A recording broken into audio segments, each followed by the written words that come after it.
Hi, and welcome to our session on how nature heals with Orla Kincannon, the CEO of Eldergrow. We're so excited that you're here. And if you've pre-purchased an experience box, you'll want to pull out this, which is the herb sachet that Orla will be using as part of a demonstration today during this presentation. Excited to welcome Orla. Thanks for being here. Thanks so much, Robin, and greetings, everyone. I'm delighted to be here, pardon me. And as Robin made mention, this presentation is all about how nature heals. You know, more than 85% of a person's daily life is spent indoors, and now even more so during COVID. So I want to share ways to find for you and the people for whom you serve, ways to connect with nature. Nature has healing properties. And, I mentioned how much time we as humans spend indoors. The other reality is that at least 40% of humans live in urban areas. And by 2050, more than 2/3 of the world will live in urban areas. With these two realities in mind, this presentation is, in fact, how nature heals in both the professional setting and in your own personal lives. By the way, all of these photos are from here in Washington State, from where I sit today, and so they may be familiar to some of you, and for others, it will give you a taste of the Evergreen State. So here are our course objectives. This is what we'll be covering. We want to start with number one, of course, and we're going to learn the key evidence-based studies that validate nature therapy. So these are the facts and figures, the science really that supports nature-related therapies. This is not just a new fandangled trend, and I'm going to show you a whole host of studies to substantiate that. And then we're going to move into different types of interventions, both active and passive nature interventions, and I'll share examples. And then thirdly, we'll move into examining different types of nature interventions and how they can be used easily for our health and well-being. So basically, these are going to be practical takeaways for you. And so alongside the objectives are just a snapshot of the agenda, which reinforces those goals today. The intro, the science, the different types, the practical takeaways, and then we'll have some Q&A. So what is nature therapy and why nature therapy? Well, it's a non-pharmacological approach to wellness. There are actually over 200 evidence-based studies. So it's been around since Therapeutic Horticulture, for example, has been around since the first hospital, the Friends Hospital. It's a Quakers hospital in Pennsylvania, the first private psychiatric hospital in the US actually used horticultural therapy. And so it's just something that's been really evolving over time, and I'm going to share a little bit of its evolution in a few moments. Nature plays really a proven positive role in emotional well-being, in pain management, in physical recovery, and nature impacts our quality of care, the quality of environment, and the quality of life, improving life, whether it's physically, emotionally, spiritually. So we're going to dig into it, pun intended. So right before they do that, I wanted to actually give pause to this photo here that went viral recently. This was a physician's screenshot on the front end of COVID, and you can see how his usage escalated to 185% week over week in light of COVID, and everyone's using their devices. And on average, if you look on the other part of the screen, that adults spend about 11 hours a day staring at a screen, whether it's a computer, a phone, a TV or device. And there are consequences for this. There can be. And so these are listed here. You can have eye strain, challenges with sleep. There's challenges with becoming addicted to social media. physical challenges around your neck, shoulder, and back, tendinitis, which I personally have had challenges with from typing so much, sedentary lifestyle. So if we're indoors so much, we're not really necessarily getting our bodies moving around. So now we're going to actually look at those studies as part of our first course objective. So the schools of thought really that really help shape nature therapy is the first was by Howard Kleinbell in 1996. It's called green therapy, often known or spoken as ecotherapy. And essentially, it's healing by healthy interaction with the earth. And that just as little as 5 minutes in natural settings can help improve mood, motivation, and self esteem. Now, biophilia is another school of thought that emanated in the mid 80s. Edward Wilson really spearheaded this, and you'll see it, I see it now taking place in hospitals and senior living communities. But what that really is saying that humans we're all connected. We're connected to everything, the plants, the constellations. We are a part of nature, not a part from nature. So we're all one. And I may mention that some hospitals are actually taking in biophilia design. And in fact, just this past week, there was an article that I saw that Fast Company, the magazine, was sharing how hospitals are bringing nature indoors. So here's a study that I am quite fond of. I like to always share it when I present. It, as you can see, took place in the mid 80s in 1984 by Dr. Roger Ulrich. This was a controlled study, and it was often called the room with a view. And so what happened in this study, as I said, it was a controlled study. So you had two groups of patients. One group was, both groups were recovering from gallbladder surgery. And one group was recovering in a room with a view, and one group was recovering without a view. So hence the photos that you see there, those images. And there were three outcomes for those patients who had a room with a view of nature. One, they required less medication. Two, they called the nurse button less. And three, they were discharged a day earlier. So this study really catapulted and put nature therapy on the map. It's, as I said, it's often called the room with a view. Actually, another thing to add to this is that they have since done subsequent studies, and they find that men with obstructive views of nature demonstrated a decline in mental health, whereas women who had obstructive views of nature had a greater decline in physical health.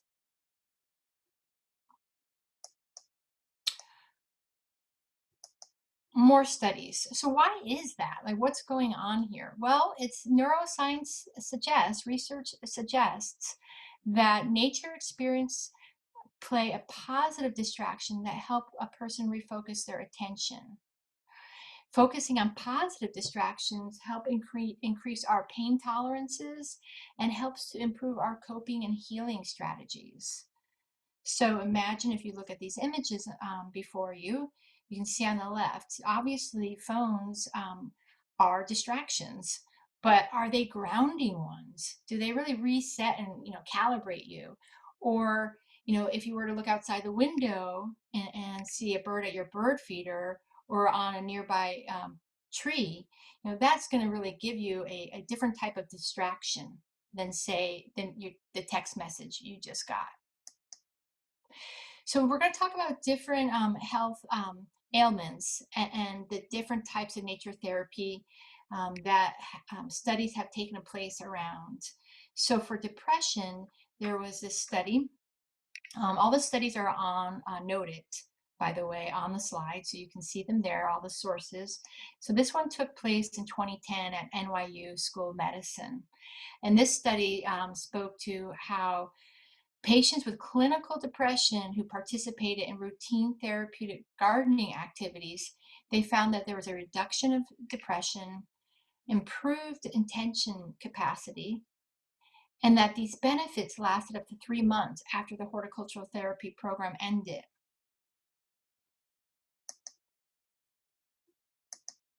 Onwards to stress. So I mentioned early on how most humans, on average, spend more than 85% of their life indoors.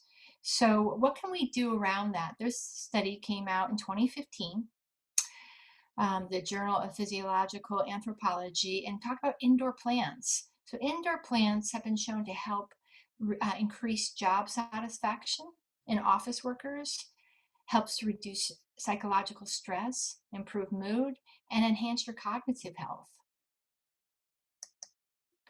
For ADHD or ADD, there are studies around how nature really can mitigate the symptoms. So here's a study that took place, and they found that those children living with ADD or ADHD, they found um, that the symptoms were really reduced when the children were outside playing in nature spaces. So it's not to say that nature and nature therapy can eliminate ADHD, but it can certainly reduce the symptoms. There are actually, in fact, studies taking place to see how if it can help reduce the drugs associated with ADHD as well. For cancer, and this one specifically breast cancer, studies found that breast cancer patients who participate in activities in natural environments, that can help prevent fatigue both before and after breast cancer surgery or treatment. Now, talk about the costs.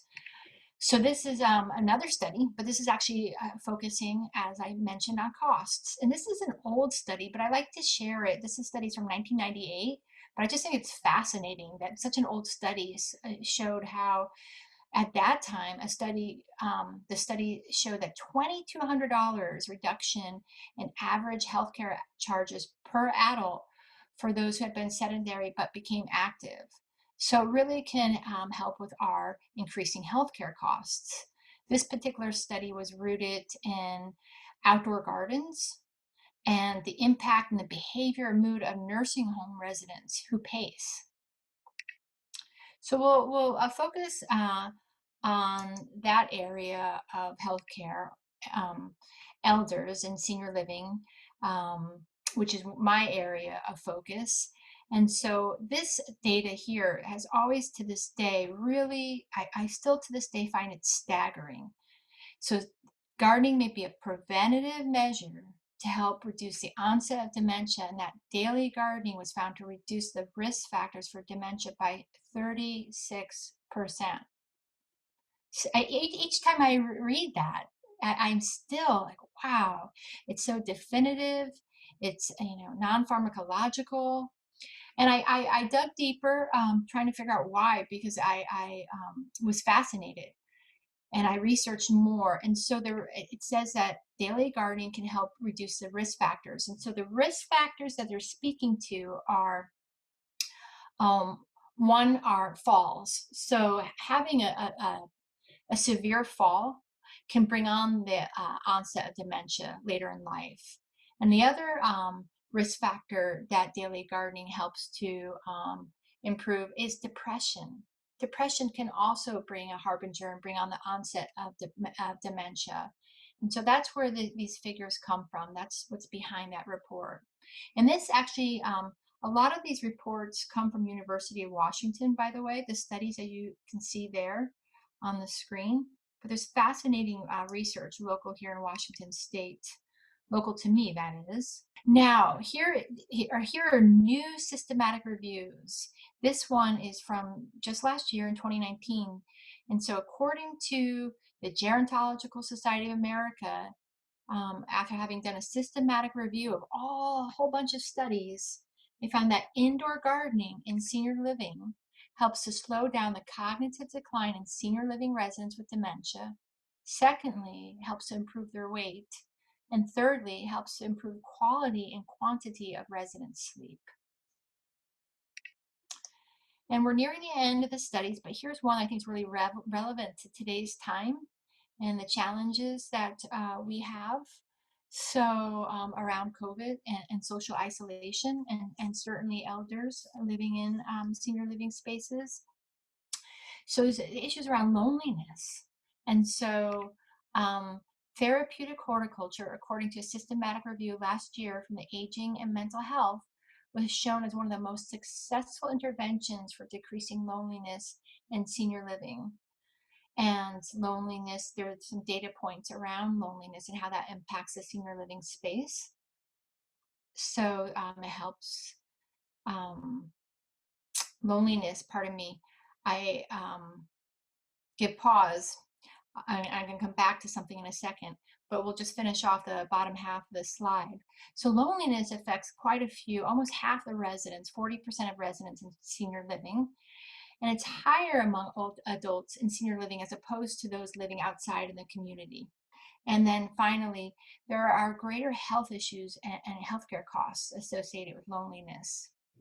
The other thing that I wanted to come back to was the very top. It said that therapeutic horticulture is one of the most successful interventions. Well, I think given this particular audience, I think you should know the other two successful interventions. One is laughter therapy, and the other one is reminiscing therapy. So those are the three most powerful interventions for loneliness, according to this systematic review.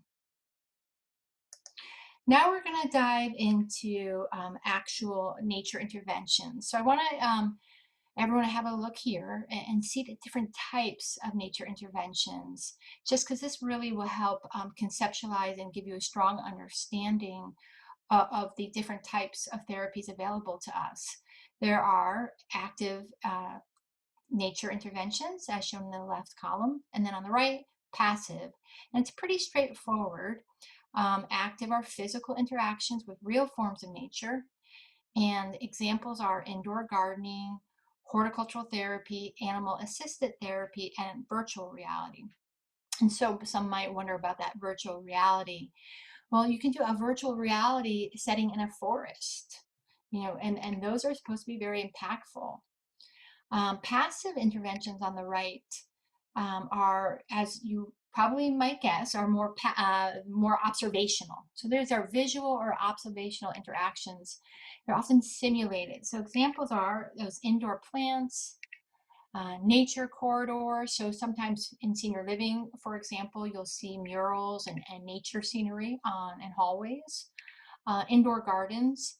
So these are more passive gardens. These are not interactive ones. These are just ones that are beautiful to look at, as opposed to an interactive gardening on the other active column. And then on the fourth bullet there, we have nature photos or videos. And I'm going to talk about those in a few minutes. And there's some interesting facts there. And aquariums. So these are all examples of active and passive interventions. We've talked about the room with a view already on the left with Dr. Roger Ulrich, and we talked about indoor plants. So I just want to, I want to bring these back to light as we now look at what are passive interventions. So think about natural light and think about the power of a window and if someone's recuperating from a knee replacement injury, or not injury, well, the injury led to the knee replacement perhaps, but say they're healing, and if you consider helping that person get natural light from the window and those natural distractions of seeing a bird land on a nearby tree. So that's why I bring this back to light, because that's a really simple way that one can really heal. If you think about it, we all know about seasonal affective disorder, which we call SAD, and that's well accepted as in this day and age as a type of nature therapy. And then that meaning that there's deprivation of sunlight. So if you can be around natural light, it's quite healing. So this is the same concept. Now, as indoor plants, on the right side of the screen there, indoor plants, I recommend these over, say, bouquets of flowers. Um, and I love bouquets, don't get me wrong. I mean, who doesn't love a beautiful bouquet of flowers? But from a healing standpoint, giving someone a plant to actually water and care for and prune and put by the window and just have that just a little bit of purpose goes a long, long way. And think of all the people who are in isolation right now, how just if they could have their own plant. I had a neighbor who she moved to assisted living setting, so I sent her some plants. And I'm reminded this one story that I love during my line of work where a woman had a begonia, and it was a beautiful begonia with orange petals or blossoms. And I would go visit her, and I'd always say, hey, hi Jenny, how are you? How's the begonia?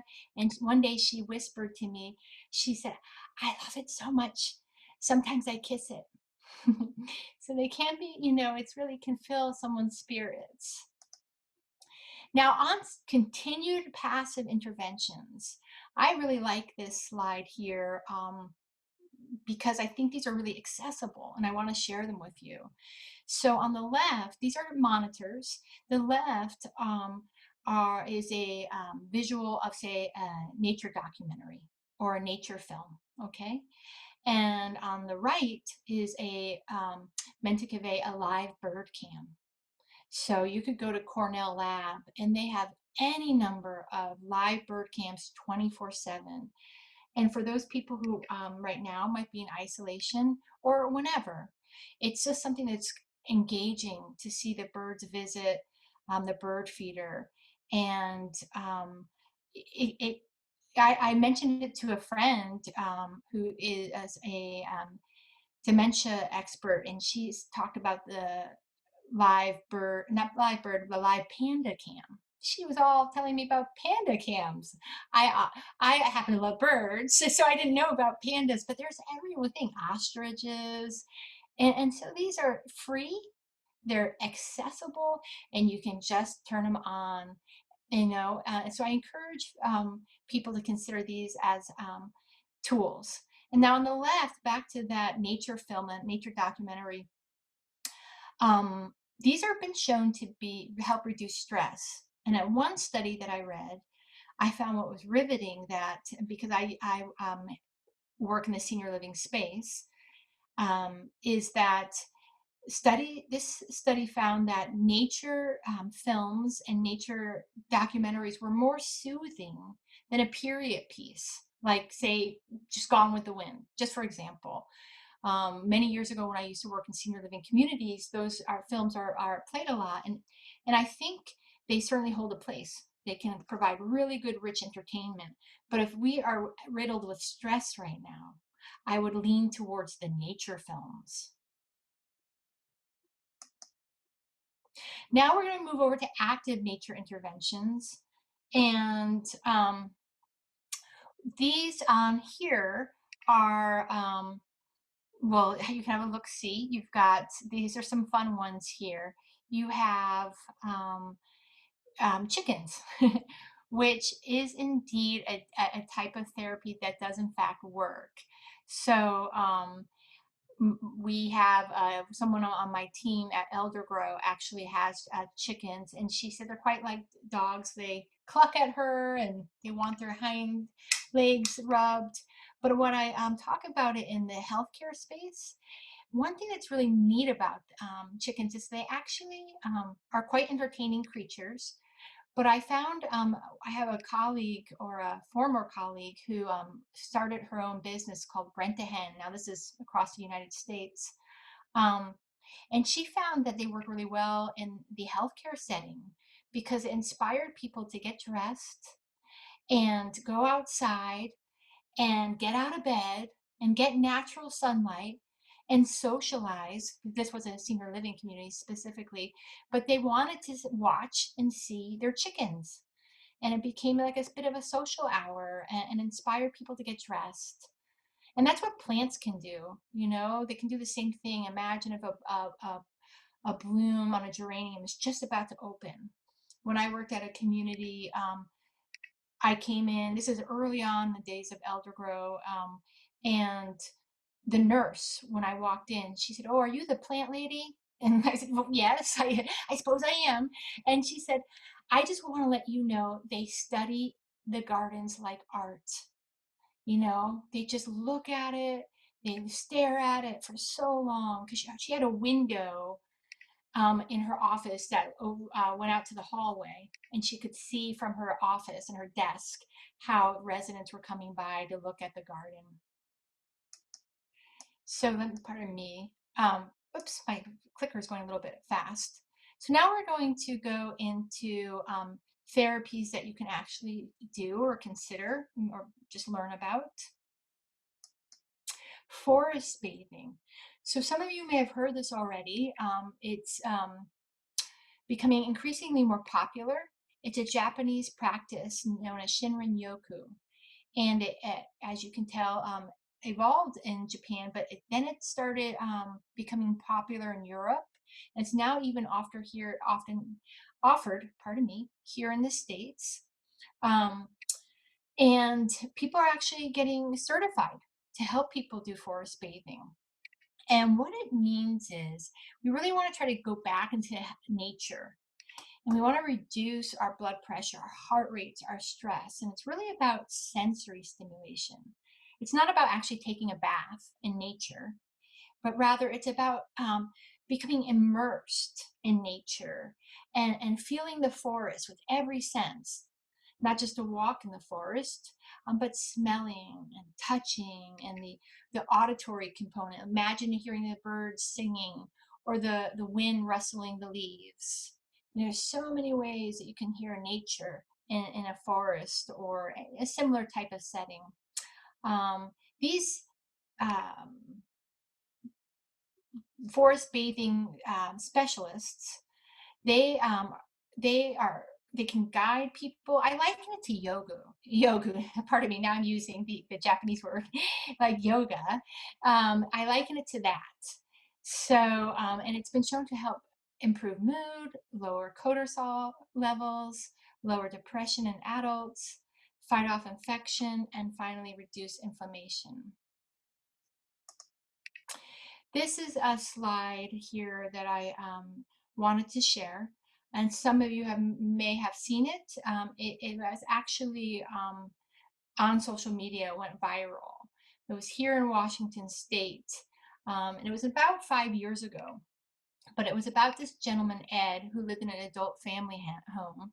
The post was about Ed. This is indeed Ed here. And he hadn't been outside for several years. And his wish, which he had shared with Evergreen Health Hospice chaplain, was to go outdoors. And he had been a forest ranger. And so the hospice team there and the RN case manager accompanying Ed, and as did the local fire department, and they went on an outing to Meadowdale Beach Park, which is about, I don't know, a half hour north of Seattle. And together the group took Ed on this walk, and they brought the fragrances and the scents to him on their hands.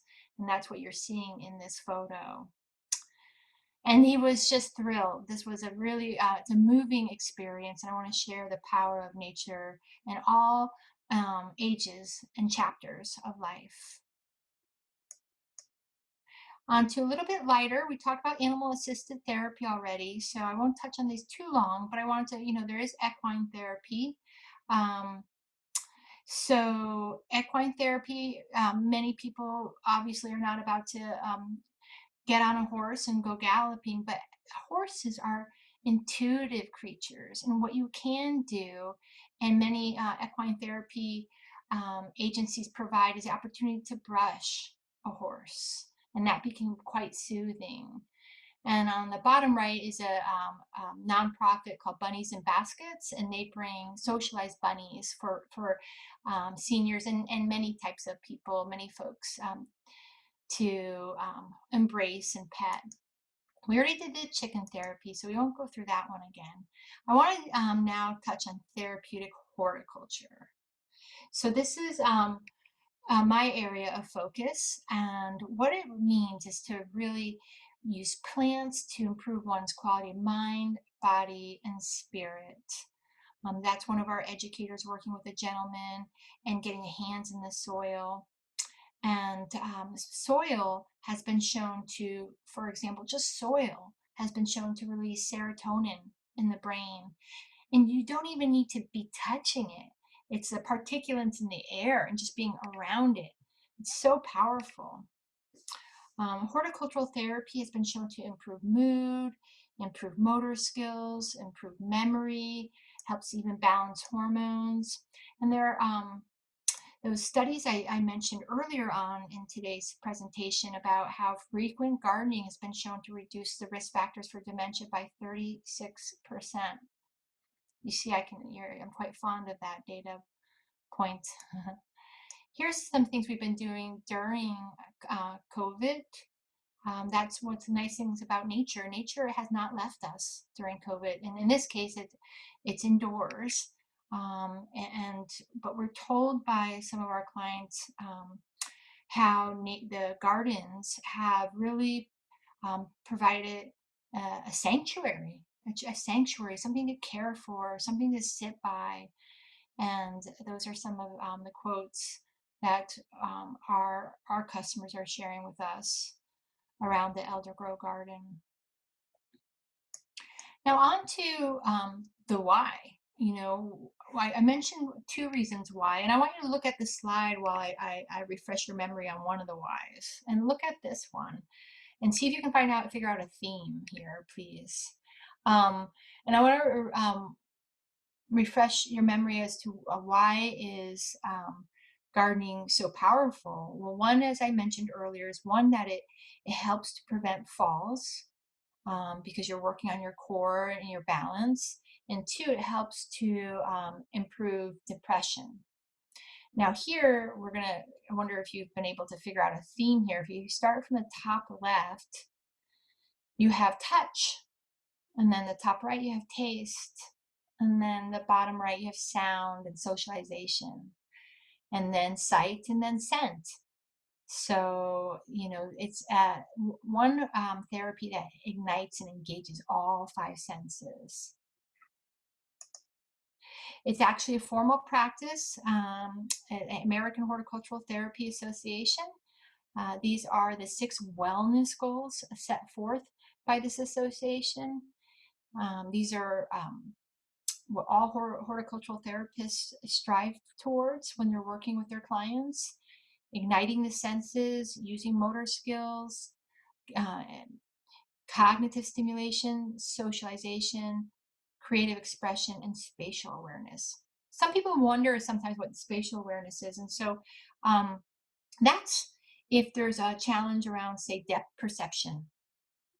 And so that's how horticultural therapy can work with people by using their eyes and their hands with plants. Say if you're trying to put a seed in the middle of a pot, that's going to require some depth perception. Now, sensory stimulation, as I have just touched on, is really powerful.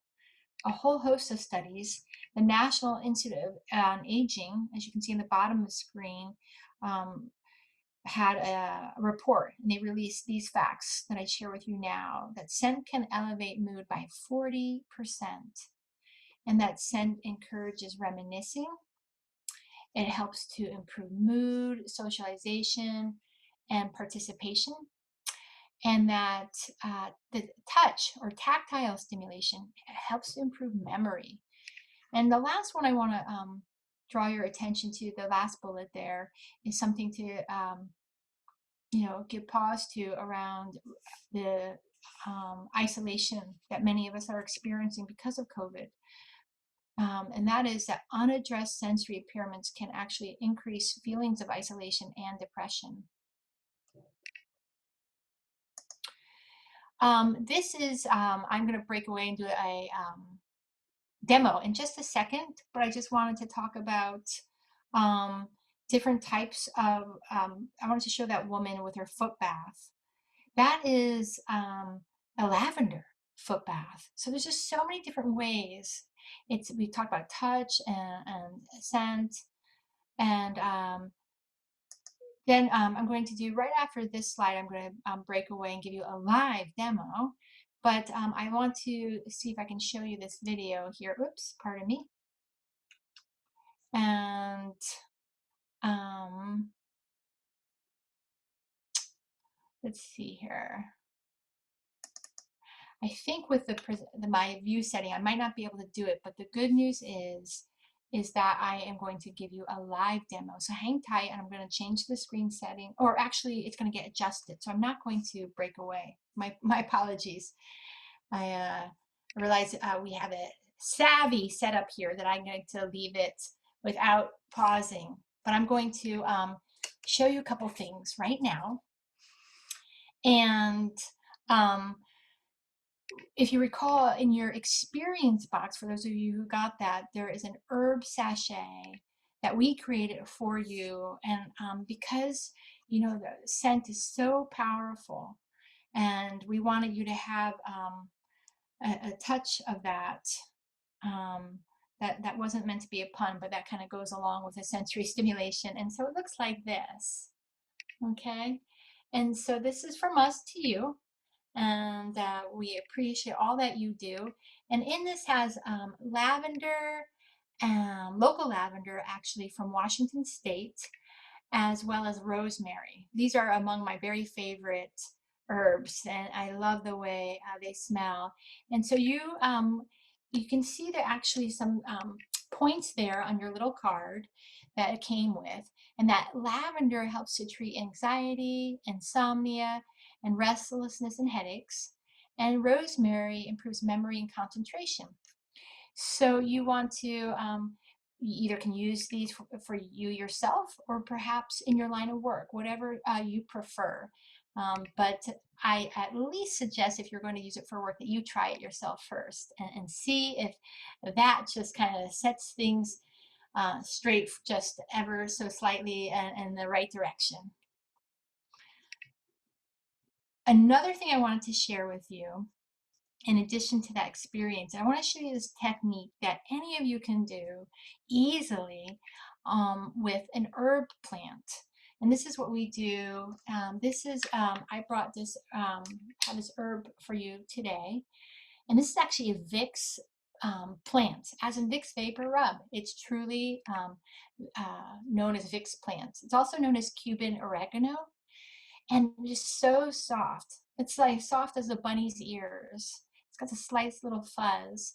And the other thing that's lovely about it is that the fragrance. And so think about lavender or mint. You can get any of these at, say, a big box store, like say Home Depot, and oftentimes even Trader Joe's has these. And you don't have to go to a nursery, is my point. But get one of these if you're so inclined. And what I wanted to show, our tendency as humans is to smell things with our nose, right? That's pretty straightforward. But I want you to do one thing before you do that, is to actually touch it. And then guess what? The oils come off on your hand. So then you can do this. So you can do that with the people that you work with. You can do that lavender and rosemary and mint. And so it's what we call, at Elder Grow, we call the scratch and sniff, just because we want the touch. And remember, this helps with reminiscing, the tactile stimulation. And then we want the olfactory scent. So it's that simple though. Touch and the oils come off in your hands. That was the end of my demo. Okay, so now I'm going to use some takeaways and things that you can do for yourselves, your loved ones, for the people you work with, or the people for whom you serve. Any number of ways you can run with these takeaways. So now that it's widely understood that nature heals, What people are now wondering about is, well, what's the dosage? How much do I have to do of it? And look at those studies on the bottom of the slide. Look how current and new they are. So this is really new research. Everybody wants to know how much. It's kind of like the nature pill. They're actually calling it the nature pill, informally. And so on top, on stress, it's just 20 minutes of contact with nature will help lower stress hormones, which this new study says. So again, keep in mind, these are new studies. And one thing that's consistent between all of them, by the way, the thread through all of them is that it's consistency. If you were to start a diet, you just, for example, eat healthy one day and then go back to your old ways the other days of the week, that's not going to really have a big impact. So the point is to be consistent. And so depression, we touched on that a little bit already, but the depression, um, if you are out in nature for a minimum of 30 minutes per week, and that visit one garden per week, and the sweet spot's 4 to 5. Well, who wouldn't love visiting gardens 4 to 5 times a week if they had the time? But you can try. In Seattle, for example, Greater Washington, even they there are pea patches and the community gardens where you can actually hit that sweet spot pretty quickly. And then the optimal well-being is 2 hours of nature per week. So here's some easy things that you can do, weather providing, but fresh air. We forget about that, how things are just right at our fingertips. If you can have some fresh air, this can really help with the indoor household pollutants that affect us. Let's bring in fresh air. It's good for our kids, it's good for pets, and it helps with our air. Our sleep. So natural ventilation can aid in better sleep. And since that's what we do as humans, a third of our life is spent sleeping, we really want to have good sleep. So consider fresh air, and also let sunlight in. So remember that. Remember the room with a view study? Think of that. Maybe even have the window open if possible while looking out the window and while you're circulating the air. And then for those of you in a professional setting, this was a Harvard Business Review study just a few years ago, but its studies show that strategic decision making is improved when when workers have fresh air. So keep that in mind. If you've got a strategy session, try to open up some windows at work. We talked about screensavers already, so just a friendly reminder for you too, that you can avail of some nature films. And 3 plants I just want to share. There are so many awesome plants, but here are some that you can use to help actually oxygenate the air. So there's snake plant on the left. These are, that was one really easy to care for, by the way. You probably can get it in an indoor section of one of the big box stores if they have a nursery section. And Gerbera or Gerbera daisy, however you care to say it, that one is a nice one if you like flowers and color. And the one on the far right is also very easy to care for, as are all the palms, most of the palms, I should say. Erica palm is a great oxygenator. We touched on indoor plants earlier on, but I wanted to remind you of that. As I'm giving you takeaways. So remember, indoor plants can be very good for your stress. It helps your workers if you're a manager. Think of these, it helps the people you serve. So that's a spider plant. Super easy to care for. Very easy. And again, you can get this in the indoor plant section of any big box store that has an indoor garden section. Check those out. They are easy to care for. Use your courtyard. If you are associated or have your own courtyard associated with a community or a building or a client that has a courtyard, don't forget about those places. They are just really wonderful ways to get vitamin D and create a sense of purpose. And just in general, the plants really underscore the opportunity to create not only life, but that sense of purpose. And this woman, for example, on the right, Yi Ching, I was there, I took the photo. She was crying and laughing, tears of joy, and she was reminiscing, and she of her grandmother and where she grew up in Hong Kong, who had orchids everywhere, and she couldn't believe Yi Ching was laughing because she never thought she could grow anything. She thought she had a black thumb, and she was just laughing and crying all at the same time. And this is one of my we're nearing the end, and we'll open up for questions. But I wanted to share this story. This was my very first days when I had started out doing elder grow, and I had in fact, it was my very first customer, come to think of it.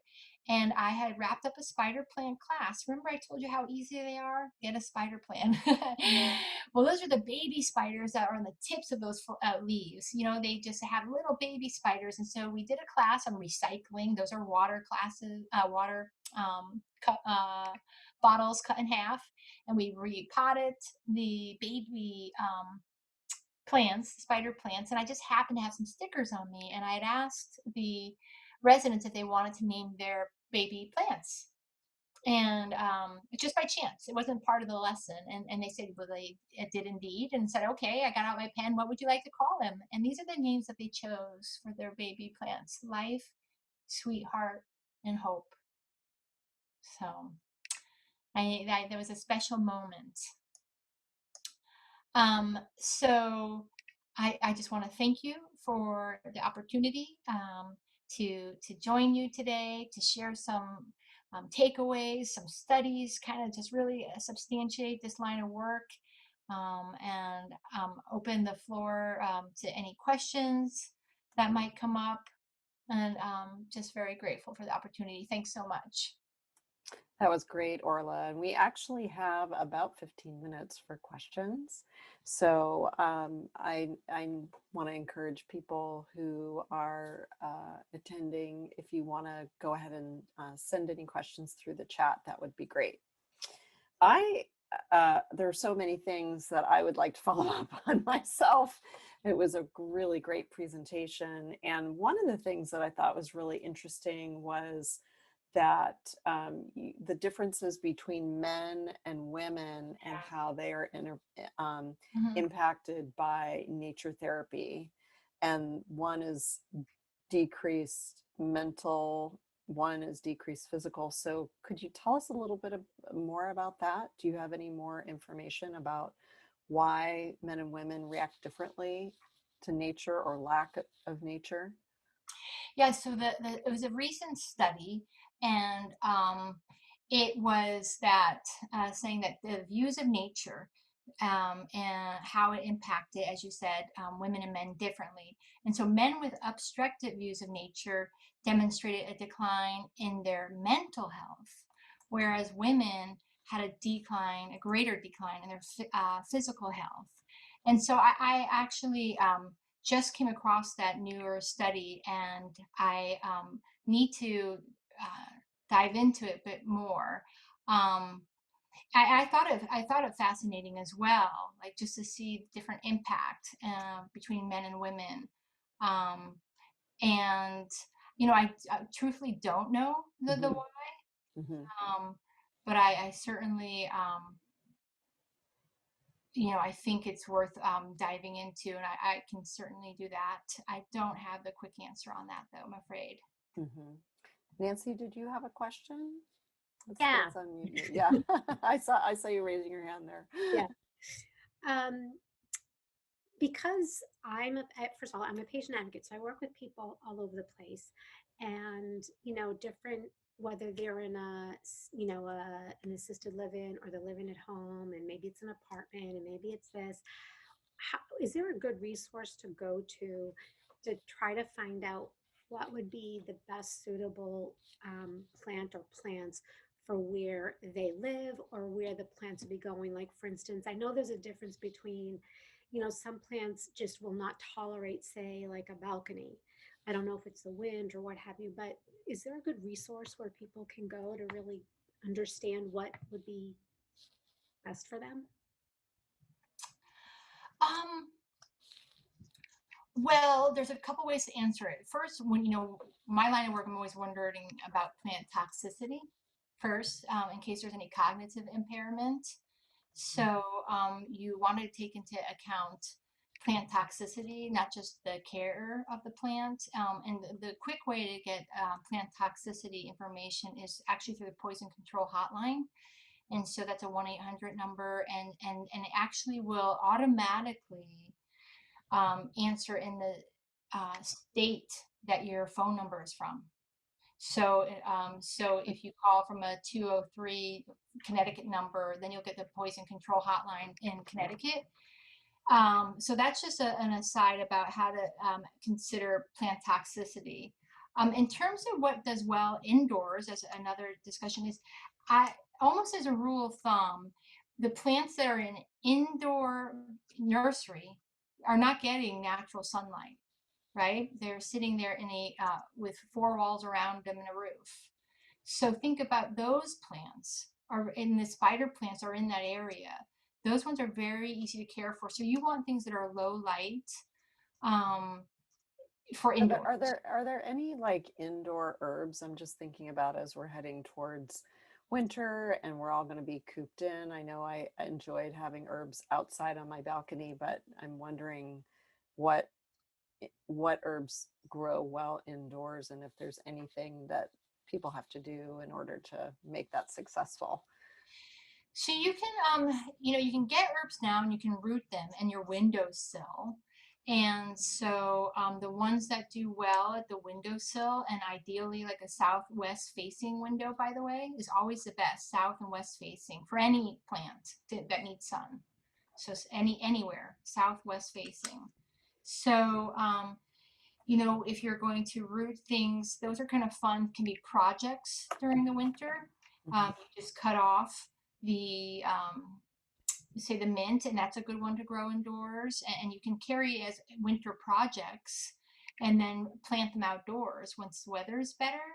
So And Orla, when you say, I mean, forgive me, I'm just no gardener, but when you say root something, so like you would pardon me, buy mint and then put it in water and wait for it to root, or how does that work? you'll cut it Mhm. and or pinch it with your fingers, and so you'll place it in a glass. I recommend glass, not plastic, and a small one. And then you don't want any leaves. Whenever you're rooting something, you're trying to force roots to grow.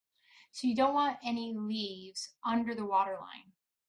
So say you get a mint, like say we use this for example right here. And Mhm. so and say I pinch it from the bottom and I put this in a jar, this sprig right here. I would make sure if the water line were right here where my index finger is, I would pinch off all of these below it because they're just going to rot. So in other words, you don't want any leaves or stems under the water line when you're rooting something. And a glass jar. And another inside trick is don't change the water. The water will evaporate over time. Just keep adding to it instead of dumping it in the sink. Like say you only have an inch left. So that's a little trick. Is the roots are loving the situation if they're rooting, and you don't want to just traumatize it with all this new water. Just add new water to the existing water as the water evaporates. And I don't know if that answered your question. Did I get your question, Nancy, about your interest in knowing where to get plants? Where are you based, by the way? I'm in Los Angeles. Okay, LA.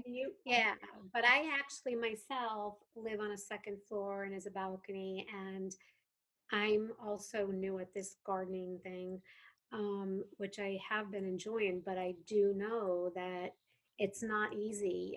It gets a lot of sun and when it gets windy and all that sort of stuff. So it just makes me think of, places. I mean, my sister lives in Boston, so she comes and her garden is a completely different story.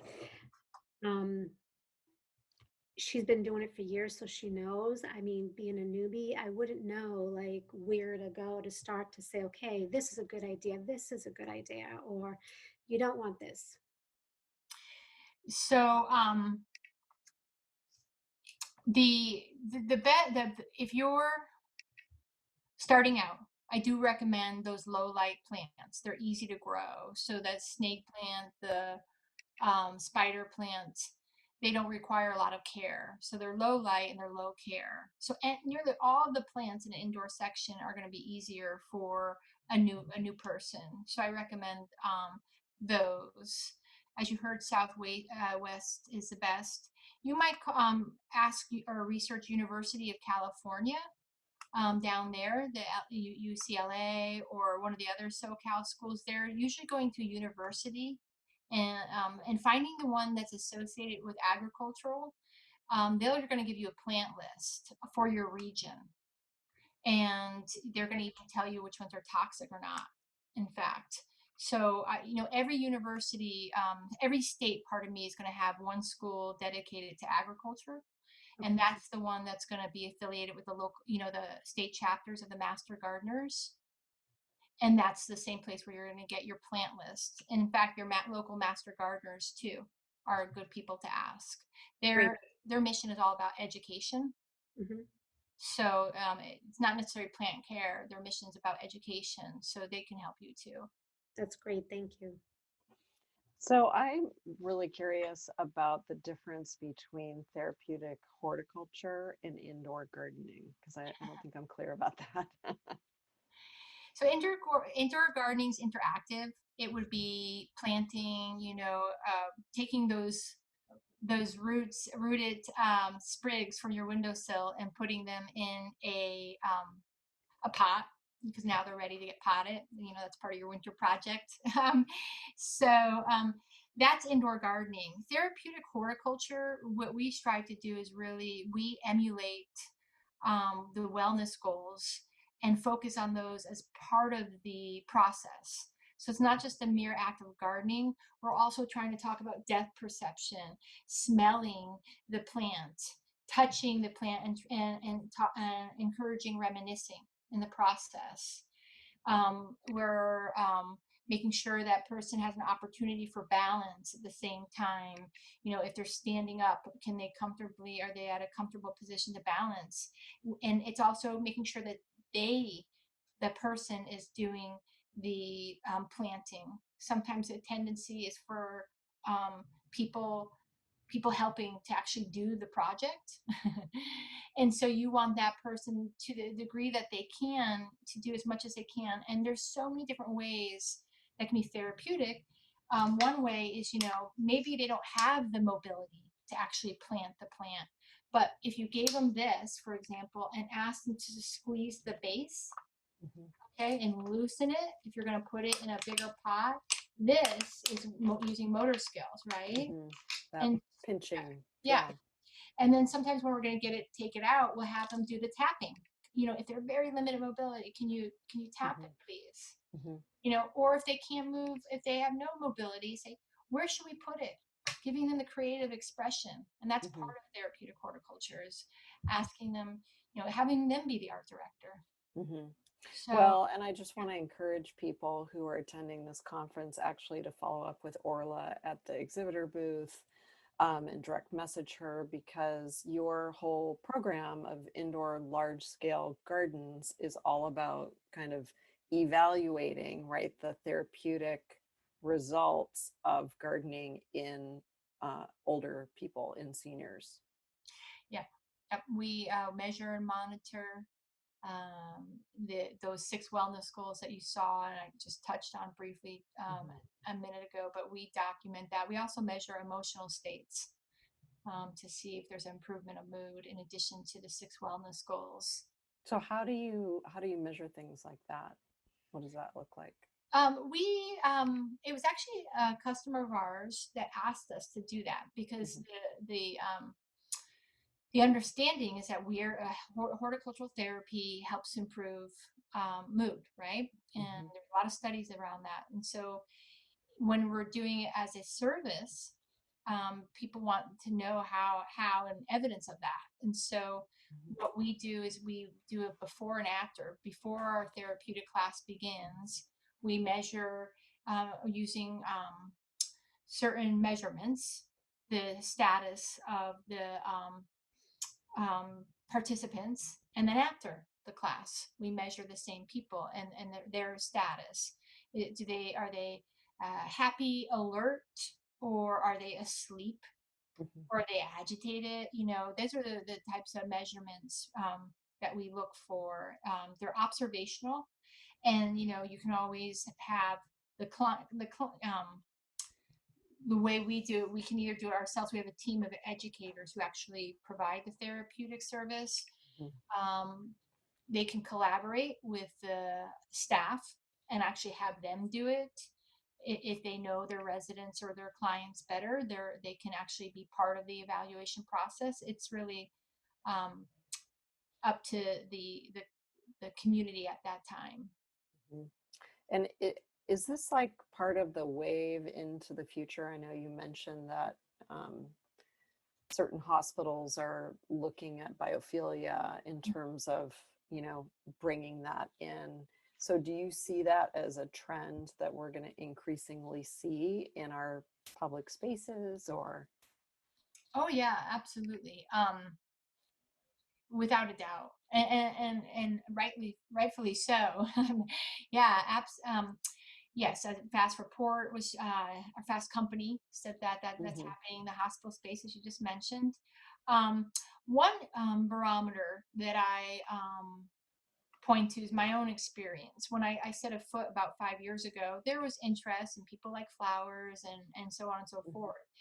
Um, but when I started giving conferences, like today, there has been such an increase of attendees. Like I gave one last fall for the California Assisted Living Association, Mhm. and it was standing room only. There were 100 people there. People were up and Amazing. down the aisles. They couldn't get in. They're like, "Oh, I missed your presentation. I couldn't fit in the room." And so Mhm. I feel like there is a movement, and I'm just so thrilled because it's so accessible for the most part. It's so needed, you know, and there's so many, and it's so dynamic and flexible. There's so many different ways to Mhm. do it too.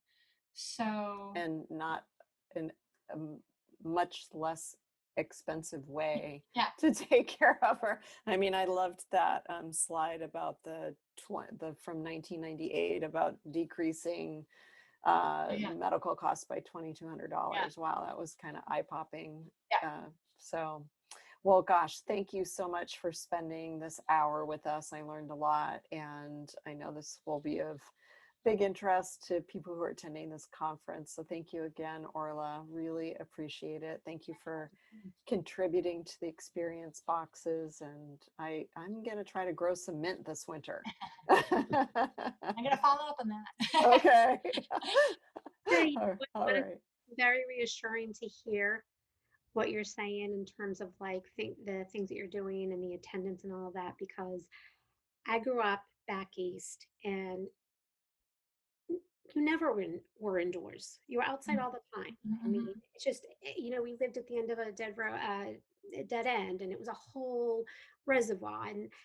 But here now, I live in Los Angeles, and I raise my kids here, and it's just so different. Mhm. I always crave nature Mhm. because it's what I'm used to, and it's something that I feel anyhow, this younger generation, they just don't connect to at all, because they're these people. Yeah. So it's nice, it's really reassuring to hear. Good. Yeah. Well, I'm glad. I appreciate that feedback, and thanks for your good questions. And if happy offline to see if I can support you. And I appreciate both of you. Thank you. Thank you.